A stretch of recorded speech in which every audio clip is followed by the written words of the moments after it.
paskirstimo dėžutės montavimas į betoninę arba gelžbetoninę perdangą.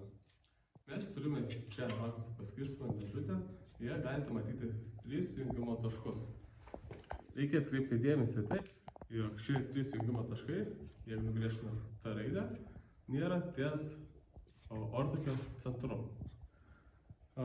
Šioje vietoje difuzorinė dėžutė, paskirstimo dėžutė, yra 8,5 cm storio ir reikia atminti tai, jog norint sumontuoti difuzorių, mums reikia mažiausiai 4 cm.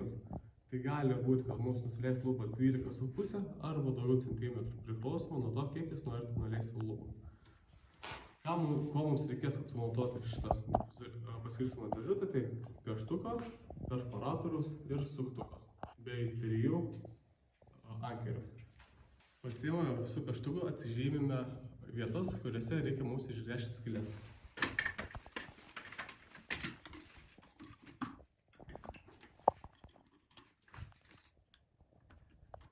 Turėdami 3 pažymėtas vietas, kuriuose reikia išgręžti skyles, su perforatoriumi tai ir padarysime.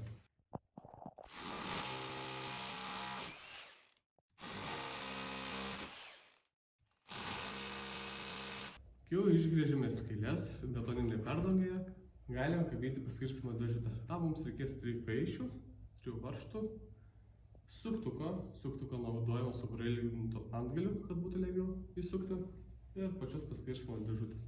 Pirmiausiai įdėsime kaiščius ir tada kabinsime pačią paskirstimo dėžutę.